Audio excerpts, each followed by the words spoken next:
नमस्कार. मानवी जीवन ईश्वरमय व्हावे या आजच्या भागामध्ये आपल्या सगळ्यांचं स्वागत आहे. आज एक विषय घेतलेला आहे, जीवनाचं वास्तव काय आहे.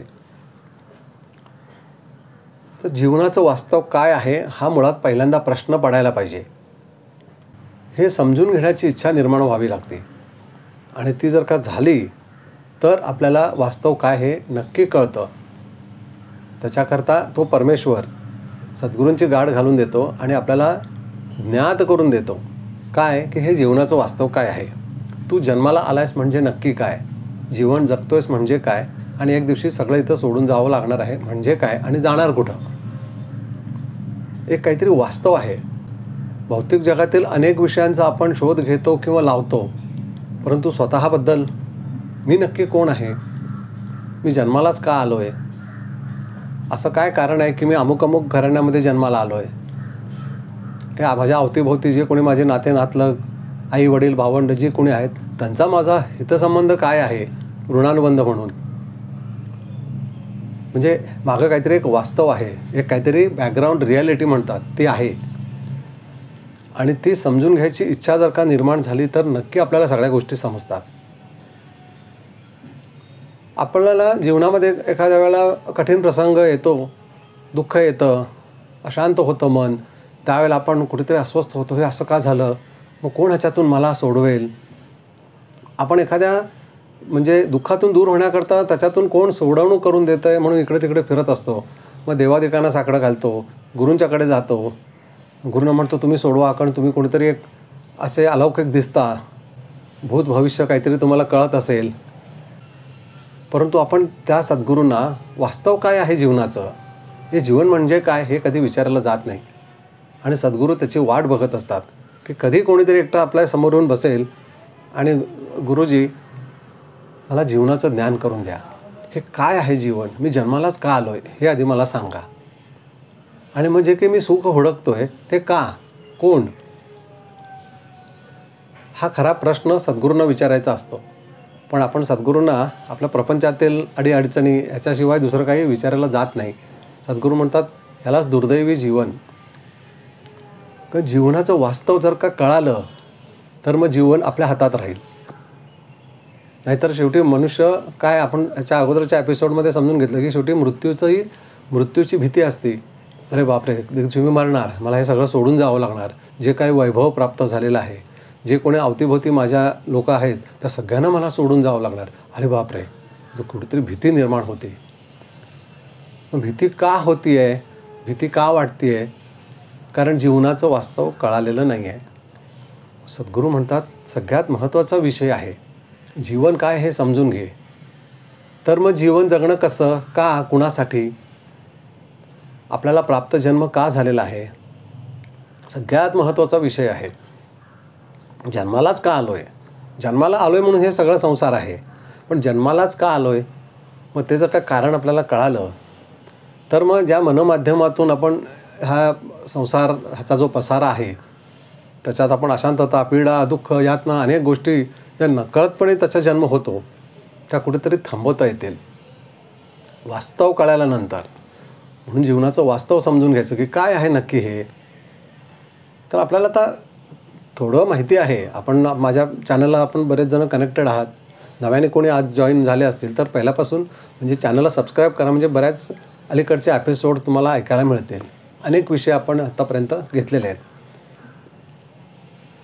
तर जीवनाचं वास्तव काय आहे, जन्माला येण्या अगोदरची अवस्था काय होती, आपण ह्याच्या अगोदर समजून घेतलं आहे की जीवात्मा अधिक कर्म, म्हणजे तुझे काय कर्म ऋणानुबंधाचं जे काही वलय आहे ते संपल्याखेरीज त्या जीवात्म्याला तो जो मूळ परमात्मा आहे त्याच्याशी एकरूप होता येत नाही.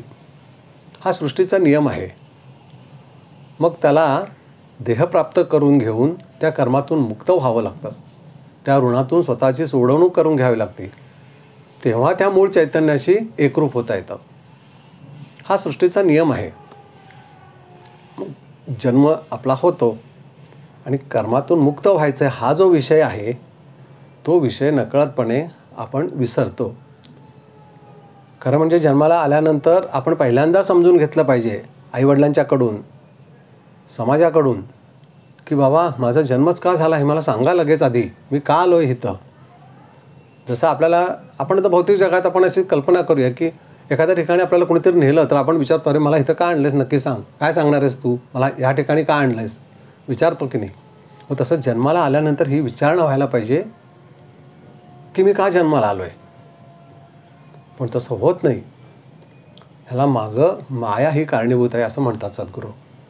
कारण मायाच्याच इथं ह्या झगमगाटात आपण असं काही अडकून जातो की मूळ विषय जन्माला येण्याकरता जो कर्ममुक्त आहे, मूळ जो विषय आहे जन्माला येण्यामागचं कारण, तो कर्ममुक्त होणं, जन्ममुक्त होणं, ऋणमुक्त होणं हा आहे. या सगळ्यातून मुक्तता करून घ्यायची आहे तर त्या परमेश्वराशी एकरूप होता येईल. नाहीतर हा खेळ चालूच राहणार आहे. कारण तो जो ऋणानुबंध ज्याच्यामुळे जन्म झाला आहे, आपल्याला माहिती आहे की कर्म ऋणानुबंध हे जन्माला यायला भाग पाडतात. कारण ती उतराई त्याची व्हावी लागते. कारण जो काही हिशोब आपण अर्धवट करून ठेवलेला असतो तो पूर्ण झाल्याखेरीज आपल्याला कुठली अवस्था प्राप्त होत नाही. मग त्याच्याकरता जन्म झालेला आहे. मग आता जन्म झाला आहे तर जन्माचं कारण आपल्याला समजलं पाहिजे. आणि ते जर का समजलं तर मग सगळेच प्रश्न निकालात निघू शकतात की काय आहे हे सगळं, वास्तव काय आहे जीवनाचं, की मला कर्ममुक्त व्हायचं आहे, मला ऋणमुक्त व्हायचं आहे. मग त्याच्याकरता आपल्या अवतीभोवती जे कोणी लोक आलेले आहेत, जे नकळतपणे आपणच त्यांना आव्हान केलेलं आहे सूक्ष्मदेह परत्वे, कारण त्यांची देवाणघेवाण काहीतरी अपूर्ण राहिलेली आहे, ती पूर्ण करायची आहे. म्हणून कोणी आपल्यावर भयंकर प्रेम करणारा मनुष्य असतो, कोणी द्वेष करणारा, आपलं कोणाशी तरी प्रचंड भांडण असतं जीवनात. मग हे सगळं का असतं, ह्याच्या मागचं कारण सद्गुरूंनी हेच सांगितलं आणि हे सत्य आहे, हेच वास्तव आहे की काहीतरी ऋणानुबंध जो अपूर्ण राहिलेला आहे तो पूर्ण करण्याकरता ती व्यक्ती आपल्या जीवनात आलेली असते किंवा एखादी घटना आपल्या जीवनात घडते. पण आपण ते काही मान्य करायला तयार होत नाही. आपण लगेच बदला घ्यायचा आहे किंवा मला हे मान्य नाही, मला हे चालणार नाही, किंवा मी भयंकर दुःखी होतो, काय पाप केलं मी, किंवा देवदेवतांना विचारायला लागतो की माझ्या जीवनात अशी अडचण का निर्माण केलीस, तूच या विश्वाचा विधाता आहेस, माझ्या जीवनात दुःख का, मग तू माझ्या पाठीशी नाहीस का. अनेक प्रश्न आपण ह्याला सद्गुरूंनी अज्ञान म्हटलेलं आहे. कारण आपल्याला जीवनाचं वास्तव माहिती नसतं. विषय सांगण्यामागचा उद्देश हाच आहे की जर का आपल्याला वास्तव कळालं तर मग आपण शांतपणे जीवन जगू शकतो आणि प्रत्येक गोष्ट ही मान्य करू शकतो. काय आहे ते सगळं मीच आव्हान केलेलं आहे, कारण माझंच अज्ञान आहे की त्या अज्ञानपरत्वे मी काही जीवनात जी काही देवाणघेवाण केली, अन्याय केला असेल, त्याला आपण पातक प्रमाद म्हणतो, ते जे नकळतपणे आपल्याकडून अज्ञानापोटी घडतात त्याची उतराई होणं हे क्रमप्राप्त असतं. त्याच्याकरता प्रकृती ही कायम बघत असते. त्याला आपण ईश्वर म्हटलेलं आहे. त्याच्या हातात सगळ्या नाड्या आहेत. तो म्हणतो जसं जगामध्ये करोडो लोक राहतात, प्रत्येकाजवळ मोबाईल आहे, पण आपल्याला अमुक ठराविक एका व्यक्तीला फोन लावायचा तर त्याचा नंबर फिरवलं कसं नेमकं त्याच्याकडे सिग्नल जातो आणि त्याच्याशी आपण बोलू शकतो. तसं प्रत्येकाचं कर्म हे त्या संचितामध्ये साठवलेलं आहे आणि जे ज्याच्या आहे त्याच्यापर्यंत ते पोचवायचं काम ही प्रकृती म्हणजे ईश्वर करत असतो. तुझं आहे ते तुला मिळणार आहे. तू कुठंही जा, कितीही जन्म घे, ते संपवल्याखेरीज मुक्तता नाही. मग हे जर का आपल्याला समजलं तर नव्याने नको असलेल्या गोष्टीची निर्मिती आपल्याकडून होणार नाही. सद्गुरूंचं अवतार कार्य हे ह्याच्यासाठीच असतं की त्यांना माहिती असतं अज्ञानामुळे मनुष्य पुन्हा त्याच गोष्टी करतोय. जे नको असलेलं कर्म केलेलं आहे त्याची उतराई होऊन ते संपवायचं आहे. ते न संपवता आणि नव्याने कर्माची निर्मिती होती आहे, नव्याने ऋणानुबंधाची निर्मिती होते आणि हा पुन्हा फसणार आहे, पुन्हा अडकणार आहे, पुन्हा असले नको असलेले जन्म वाटायला येणार आहेत की दुःख दुःख दुःख म्हणजे किती दुःख. म्हणून ते दुःखम दुःखम सर्वम दुःखम म्हटलं आहे. फक्त दुःखच आहे. मग सृष्टीची निर्मिती फक्त दुःख अनुभवण्याकरता झालेली असेल का? अजिबात नाही. पण मग आपण दुःख का अनुभवतोय, दुःख का अनुभवावं लागतंय, कोणाला? आपण हे सगळं माझ्या अगोदरच्या काही भागामध्ये आपण समजून घेतलं की जे मन म्हणून जे काय आहे ना तेच दुःखाला कारणीभूत आहे. कारण तेच दुःखाचा अनुभव घेत आहे. त्यालाच वाटतंय माझ्या मनासारखं नाही झालं तर मी दुःखी, मनासारखं झालं तर मी सुखी. मग हे सुख दुःख म्हणजे नक्की काय आहे? तो अध्यात्मातला महत्त्वाचा विषय आहे. पण आपण आता जीवनाबद्दल सजग होणं, जीवन काय हे समजून घेणं हे भयंकर महत्त्वाचं आहे प्रत्येक मानवासाठी, असं सद्गुरू सांगतात. आणि हे खूप महत्त्वाचं आहे. जोपर्यंत आपण त्या विषयात जात नाही त्याचं गांभीर्य आपल्याला कळत नाही तोपर्यंत आपण वरवर आपलं ठीक आहे काहीतरी तत्त्वज्ञान आहे असं म्हणून सोडून देतो. परंतु ते प्रत्येकाचं आपल्या सगळ्यांच्या जीवनासाठीचं आहे. असं नाही की अमुक एका व्यक्तीचं आहे. प्रत्येकालाच तो विषय लागू आहे. जन्म झालाय कळतोय ना, एक दिवशी मरणार हे कळतोय. ते चुकलंय का कुणाला? नाही चुकलं. पण आपण जीवन जगत असताना आपल्याला काहीतरी महत्त्वाचं समजून घ्यायचं आहे. ते म्हणजे आपल्या स्वतःच्या जन्माविषयीचं ज्ञान. तेवढं सोडून आपण जगातल्या सगळ्या विषयाशी एकरूप होऊन जातो. जगातले सगळे विषय आपल्याला समजून घ्यायचे असतात. ज्यांना खूप इंटरेस्ट आहे, ज्याला आपण अगदी वैज्ञानिक म्हणतो, मोठमोठे फिलॉसॉफर म्हणतो, ते सगळ्या जगातले अनेक गोष्टी बारीक अभ्यास करतात. हे का घडलं असेल, इतिहासात अशा गोष्टी का घडल्या, त्याची कारणं काय, ह्याची कारणं काय, अनेक गोष्टीचा अभ्यास करतात. परंतु स्वतःविषयी मी नक्की कोण आहे? सद्गुरू म्हणतात जे करायला पाहिजे तेच तुम्ही करत नाही आहात. आणि भरपूर इतिहासातल्या गोष्टी पाठ करणं, लक्षात घेणं, ह्या सगळ्याची गरज आहे, नाही असं अजिबात नाही. इतिहास आपल्याला कळायलाच पाहिजे. पण जसं विज्ञान कळायलाच पाहिजे, पण मनुष्य जन्म जो आहे तो का, ह्या सृष्टीची निर्मिती झाली आहे ती का, इथं मानव जगतोय तो का, जन्माला येतोय, जीवन जगतोय, मरतोय, हे नक्की का, कशासाठी, हे कोण घडवतंय? आपल्या हातात आहेत का सूत्र सगळे? अजिबात नाही आहे. आपण नुसतं अन्न खातो, मी करतो तो अहंकार आहे. अन्न खातो, पण खाल्ल्यानंतर पचन, श्वसन आणि रक्ताभिसरण हे कोण करतंय? आणि आपण जीवन जगतोय, शरीराची वाढ होतीये, कशासाठी आपल्याला जगावलं जात आहे? मला जगावलं जात आहे की मी जगतोय? आपण बघतोय अचानक एखादा घटना घडते, एखादा मनुष्य अरे गेले, कालपर्यंत होते, अचानक गेले, काय झालं? अनेक गोष्टी घडतात. ॲक्सिडेंट होतो, हार्ट फेल होतं, काल होता तो आज नाही आहे. म्हणजे आपल्या हातात आहे का जीवन? नाही आहे. मग कुणाच्या हातात आहे? ते त्याच्या हातात का आहे आणि तो कोण आहे? म्हणजे परत मूळ विषय तिथंच येतो, तो कोण आहे हे समजून घेण्याकरता जीवन आहे. मनुष्य गेल्यानंतर आपण सगळं हळहळ व्यक्त करतो, अरे दुर्दैवी अंत, असं कसं झालं, अजूनही जगायला हवे होते, हे काही वय नव्हतं, इथपासून आपण अनेक गोष्टी बोलत असतो. परंतु हे सगळं का आणि कोण चालवतंय, कशासाठी? म्हणजे थोडक्यात प्राप्त जन्म का, ह्या विषयाखेरीज महत्त्वाचं काहीच नाही असं सद्गुरू म्हणतात. म्हणजे जीवन जगत असताना प्रपंच पाहिजे, 4 पैसे कमवले पाहिजे, त्याच्याकरता भौतिक जगाचं ज्ञान घेतलं पाहिजे, सगळ्या गोष्टी मान्य आहेत, कारण त्याच्याशिवाय पर्याय नाही. त्याला विज्ञान म्हटले, परंतु ज्ञान जे आहे ते आपल्या स्वतःच्या जीवनाबद्दलचं असतं. आपण जन्माला का आलो आहे, हा विश्वविधाता कोण आहे? मी अहंकार मी म्हणतोय, तो एक दिवशी तर देह त्याचा त्याग करावा लागणार आहे. आपण कितीही ठरवलं नाही मी मरणारच नाही, असं होऊ शकत नाही. पण मग सत्य काय आहे? मग सत्य काय आहे हे समजून घेणं, ह्याच्याकरताच मनुष्य जन्म आहे. ह्याच्या सगळ्याच्या मागं ज्याला बॅकग्राऊंड रिॲलिटी म्हणतात, ती जर का समजली तर ह्या चक्रातून आपण बाहेर पडू शकतो. मग हे दुःख, भोग, अशांतता, हे जे सगळं जे काही आपल्याला वाटायला आलेलं आहे, हे नक्की काय आहे, कोण अनुभवत आहे, कोणासाठी? त्याच्याकरता विचाराची निकोप बैठक हवी असं सद्गुरू म्हणतात. खूप महत्त्वाचं आहे. विचार व्हायला पाहिजे ह्या गोष्टीचा, की काय असेल हे मला समजून घ्यायचं आहे. आता मी सांगतोय म्हणून नाही, ज्यांच्या मनात हा विचार येईल की मला हे समजूनच घ्यायचं काय आहे नक्की जीवन. जसं आपण एखादी वस्तू बिघडली की आपण ती मेकॅनिककडे घेऊन जातो, आपली गाडी बंद पडली की आपण मेकॅनिककडे घेऊन जातो. पण ज्याला खरंच समजून घ्यायचं की का बंद पडली, मला जरा समजावून सांग काय झालं, जो विचारतो त्याला तो मेकॅनिक नेमकं सांगतो की हे बघा हे असं झालं होतं, म्हणजे कार्बोरेटरमध्ये कचरा अडकला होता म्हणून गाडी बंद पडली होती, एक उदाहरण म्हणून. किंवा टी व्हीमध्ये आतमध्ये जे काही प्रोसेसर असतात, कॉम्प्युटरमध्ये प्रोसेसर असतात, त्याच्यामध्ये काहीतरी प्रॉब्लेम आला होता, अमुक एखादा कॉम्पोनंट जळाला होता म्हणून तुमचा कॉम्प्युटर बंद पडला किंवा मोबाईल बंद पडला, टी व्ही जे काय असेल ते. तसं जिज्ञासा पाहिजे, हे काय आहे, का माझी वस्तू बंद पडली, तसं मी जन्मालाच का आलो आहे, काय आहे याच्या मागचं कारण. जगतोय एवढं कळतंय, पाहिजेत अनेक गोष्टी कळत आहेत, एकमेकांच्याकडे बघून जगतोय, समोरच्याकडे काहीतरी आहे ते मला पाहिजे, हे सगळं घेऊन आपण जगतोय. परंतु जगतोयच का, ह्याच्या मागचं कारण काय आहे, ह्याच्या मागचं रिॲलिटी काय आहे.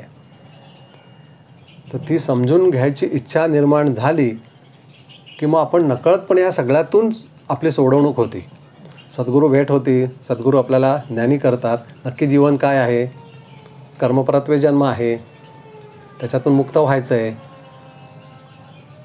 आता कर्म वाढवायचं नाही आहे, कमी करायचं आहे, संपवायचं आहे. ऋणानुबंधातूनच जन्म आहे. ऋणानुबंध वाढवायचं नाही आहे, ते कमी करायचे आहेत. आणि हे सगळं संपवून जो निर्माता आहे, जो आत बसलेला आहे, त्याचा शोध घ्यायचा आहे. आणि जो मी म्हणणारा जो अहंकार आहे तो नष्ट करायचा आहे, तो संपवायचा आहे. तर आतमध्ये जो खरा मी आहे, जो साक्षी म्हणून आहे, त्याचं ज्ञान होईल, त्याचा बोध होईल. आणि मग खऱ्या जीवनाला सुरुवात होईल असं म्हटलेलं आहे. हा खूप महत्त्वाचा विषय आहे. नंतर पुढं आपण हा विषय घेऊया की खरं जीवन काय आहे. आता आपल्याला कर्मपरत्वे जीवन आहे, भोग आहेत, दुःख आहे, अशांतता आहे, सगळं मान्य आहे.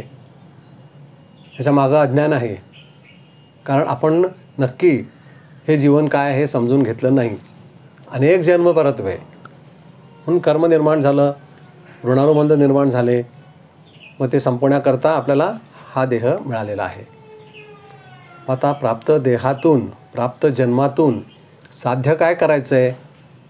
सद्गुरू म्हणतात जीवनाची सार्थकता करून घे, जन्माची सार्थकता करून घे. पण नक्की काय. ते म्हणतात अरे नराची नारायण अवस्था प्राप्त करून घे, म्हणून तर नरदेह हा सर्वश्रेष्ठ आहे. नराची नारायण अवस्था, अरे बापरे, किती अवघड असेल. आपण फक्त अवघड असेल म्हणून सोडून देतो आणि आपल्यासाठी नाही. अरे ते बाबा मोठमोठ्या संतांसाठी, आपण कोण, आपण एक सर्वसामान्य. ते म्हणतात असा का विचार करतोयस. त्यांना जो देह मिळाला तर तोच तुला मिळालेला आहे. तुझ्यातले दोष जर का गेले बाहेर तर तू त्यांची अवस्था प्राप्त करून घेऊ शकतोस. देह तोच आहे ना, परमेश्वराने कोणात कमी अधिक ठेवलेलं नाही आहे. सगळ्यांना एकसारखाच देह दिलेला आहे. जे दोष धारण झालेले आहेत देहाच्या ठिकाणी जन्मजन्मांतरापासून, ते जर का शुद्ध केले, स्वच्छ केले, तर मग परिपूर्ण शुद्ध अवस्था ही प्राप्त होईल.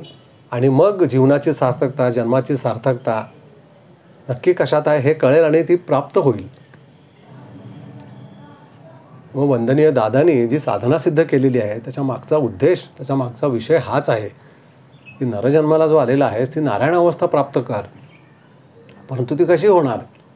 मग त्याच्याकरता काहीतरी साधन पाहिजे. ते साधन म्हणजेच ओंकार साधना, ज्या साधनेचा मी वारंवार उल्लेख करत असतो. ती साधना केल्यानंतर आंतरिक अवस्था शुद्ध होऊन नको असलेले सगळे दोष गेल्यानंतर सद्गुरू म्हणाले, म्हणजे वंदनीय दादा म्हणाले की तुझा देह हा माझ्या कामाला येईल, नाहीतरी तो वाया चाललेला आहे. आपल्याला कळत नाही तुझा जन्म वाया चाललेला आहे असं ते म्हणाले सुरुवातीला. वाया चाललेलं म्हणजे काय, कर्मपरत्वे जन्म आहे. काय जीवनात काहीतरी हव्यास नको असलेल्या सगळ्या गोष्टी मिळवणार आणि सगळ्या एक दिवशी सोडून इथून जाणार. मग त्याच्यापेक्षा मला दे म्हणजे काय, विषय समजून घे, साधना कर. आंतरिक अवस्था शुद्ध झाल्यानंतर तुझ्याच माध्यमातून गुरुशक्ती कार्य करू लागेल, लोकांचं कल्याण करेल, लोकांना ज्ञानी करू शकेल. इतकं अलौकिक ओंकार साधनेमागचा विषय आहे. आपण हळूहळू हे सगळे विषय समजून घेऊया. वंदनीय दादांचीच कृपा आहे की जेणेकरून मी 4 शब्द तुम्हाला सांगू शकतोय. गुरुमार्गाचे महत्त्व नक्की काय आहे आपल्याला समजायला पाहिजे. आपण म्हणतो गुरु आहे ते आमच्या कुठे तिकडे गावाकडे गुरु आहेत, कधीतरी आम्ही उत्सवाला जातो, तसं नाही आहे. गुरुभेट होणं हे एक अतिशय अलौकिक घटना जीवनामध्ये असते. आणि त्याच्याकरता त्यांनी मार्गदर्शन केल्याप्रमाणे, त्यांच्या सूचनेप्रमाणे जर का आपण साधना नीट केली समजून घेऊन, तर नक्की त्यांच्या कामाला आपण येऊ शकतो. पण त्यांचा उद्देश हाच असतो की जे कोणी भक्त आपले आहेत त्यांनी आपल्यासारखं व्हावं. म्हणून ते म्हणतात आपणासारखे करती तात्काळ. ते म्हणतात माझ्यासारखा तू होऊ शकतोस, फक्त तुझ्यातली कमतरता दूर व्हायला पाहिजे.